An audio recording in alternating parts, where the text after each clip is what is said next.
سال اول کے تمام طلباء و طالبات، ہم کہانی نویسی اس پرچے میں پہلا سبق فن کہانی نویسی، اس سبق میں ہمیں کہانی نویسی کیا ہے، کہانی نویسی کی تعریف، معنی و مفہوم کو سمجھتے ہوئے کہانی کے اجزاء ترکیبی کا ہمیں مطالعہ کرنا ہے۔ دیکھیے، کہانی کوئی نئی چیز نہیں ہے۔ انسان کے ہر دور میں، چاہے وہ بچپنا ہو، جوانی ہو، بڑھاپا ہو، ہر دور میں انسان کہانی کا شوقین رہتا ہے۔ نوعیت بدل جاتی ہے لیکن کہانی ہر جگہ موجود ہوتی ہے۔ کہانی کے عنوان، کہانی کا مواد مختلف ہوتا ہے جو مختلف ادوار کے مناسبت سے انسان کو پسند آتا ہے۔ جیسے اگر چھوٹے بچے ہیں تو مختلف چھوٹے کہانیاں وغیرہ کو زیادہ پسند کرتے ہیں۔ جیسے مافوق الفطرت عناصر پر مبنی جو کہانیاں ہوتے ہیں، یہ کہانیاں بچپن میں بہت شوق سے پڑھی اور سنی جاتی ہے اور سنائی جاتی ہے، کیونکہ اس دور میں بچے اپنی مناسبت سے اپنی تخیلاتی دنیا میں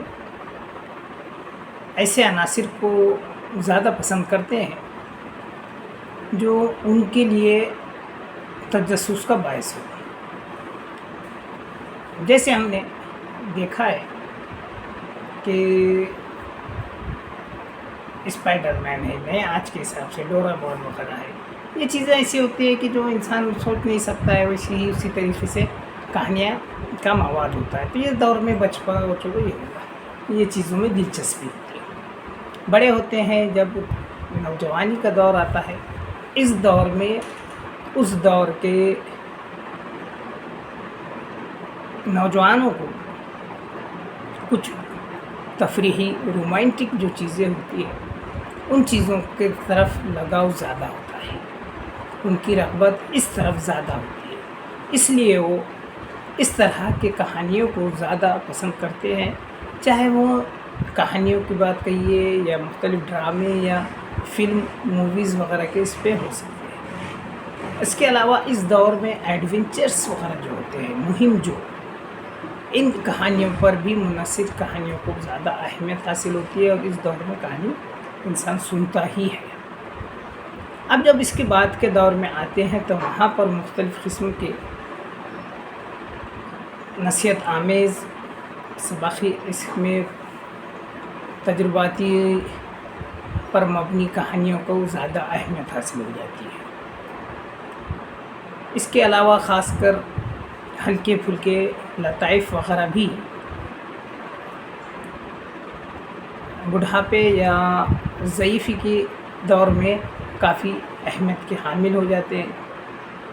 مختلف کہانیاں مختلف زندگی سے، حقیقت سے قریبی چیزوں کو اس دور میں زیادہ پسند ہے۔ کہنے کا مطلب یہ ہے کہ چاہے کوئی بھی دور ہو انسانی زندگی کا، وہ ہر دور میں مختلف دور کی مناسبت سے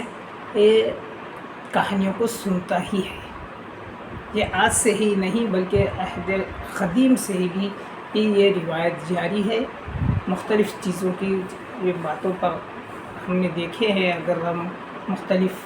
ادوار کا مطالعہ کریں، تحقیق کریں، تو ہمیں یہ بات آسانی سے سمجھ میں آ جاتی ہے کہ جب انٹرٹینمنٹ کے بھی کوئی ذرائع موجود نہیں تھے، اس تفریحی ذرائع موجود نہیں تھے، اس دور میں سب سے اچھا ذرائع جو تھا وہ کہانی سننے سنانے کا ہی ہوا کرتا تھا۔ اسی مناسبت سے ہم اردو زبان و ادب میں ہی بھی دیکھتے ہیں تو شاعری، جب شعری صنف کا اگر ہم مطالعہ کریں تو ہمیں مثنوی مل جاتی ہے جو مختلف کہانیوں پر مبنی ہوتی ہے۔ اسی طریقے سے اگر نثری اصناف کا مطالعہ کریں تو ہمیں داستان مل جاتی ہیں، جہاں پر مختلف قسم کی کہانیاں، داستانیں ہمیں مل جاتی ہے جو کافی دلچسپ ہوا کرتی تھی اور جو مافوق الفطرت عناصر پر مبنی ہوا کرتی تھی اور اس کو بڑے شوق سے سننے سنانے کا اہتمام کیا جاتا تھا۔ دور جیسے جیسے بڑھتا گیا، ناول نے ان کی جگہ لی، ڈرامے ہیں اس میں۔ تو کہنے کا مطلب یہ ہے کہ اس پرچے میں جو مضمون رکھا گیا ہے فن کہانی نویسی، تو اس میں بھی انسان ایک مہارت حاصل کر کے ایک اچھا مستقبل بنا سکتا ہے، ایک مستقل روزگار حاصل کر سکتا ہے۔ جب آپ کو مختلف ادوار کے مختلف دلچسپیوں کا جب آپ کو اندازہ ہوتا ہے اور اس مناسبت سے ہم کوئی کام کرتے ہیں یا اس چیز میں مہارت حاصل کرتے ہیں، تو وہ خود بخود ہمیں اس بات کا احساس ہو جاتا ہے یا ہمیں اس دور کی مناسبت سے قدم سے قدم ملا کر چلنے کا ہنر آ جاتا ہے۔ تو اس پرچہ رکھنے کی مقصد بھی یہی ہے کہ طلباء کو ایک بات کا ایک اس قابل بنایا جا سکے کہ وہ روزگار کے مواقع حاصل کر سکے اور اپنی زندگی کے ساتھ یہ تعلیم کا فائدہ جو ہے وہ اپنے روزگار میں کو بھی جوڑ سکے، جہاں وہ اپنی دلچسپی کے مضامین کا مطالعہ تو کر ہی سکے، ساتھ ہی ساتھ وہ اس کے لیے روزگار کا بھی ذریعہ بن سکے۔ اور بہت سارے طلباء میں اس مہارت تو ہوتی ہے، لیکن ان تمام باریکیوں سے واقف ہونے کے بعد وہ اور بہتر کہانی نویس بن سکتا ہے۔ وہ اپنے کہانی سننے اور سنانے اور لکھنے کے ہنر کو اور بہتر بنا سکتا ہے۔ تو اس پرچے میں ہمیں اسی بات پر زیادہ تفصیلی ہمیں یہاں پر وہی مطالعہ کرنا ہے کہ ایسی کون سی بات ہے یا اس کی بنیادی باتیں کون کون سی ہے۔ کیوں تو کوئی یاد رکھے کہ کوئی بھی شخص جب کوئی چیز میں مہارت حاصل کرنا چاہتا ہے تو جب تک اسے اس کی بنیادی چیزیں معلوم نہ ہو، اس کی بنیاد ہی پتہ نہ ہو، تو وہ ایک بہتر یا اس چیز پر مہارت حاصل نہیں کر سکتا۔ جب انسان کو اس چیز کی بنیاد کا علم ہوتا ہے اور وہ بنیادی معلومات پر جب وہ عبور حاصل کر لیتا ہے تو ہی وہ اس چیز میں مہارت حاصل کر سکتا ہے۔ تو خیر، ہمیں اس پرچے میں اسی بات کو مد نظر رکھتے ہوئے اس کہانی نویسی کا بنیادی اس کا جو فن ہے، ہمیں فن پر بات کرنا ہے، اس کو کہانی کہتے کسے ہیں، ان تمام چیزوں کو تفصیل سے پڑھنا ہے۔ تو خیر، آج کے لیے ہمیں اسی بات پر آج ہم نے صرف اور صرف کہانی نویسی کی تمہید کا یہاں پر ہم نے ذکر کیا ہے۔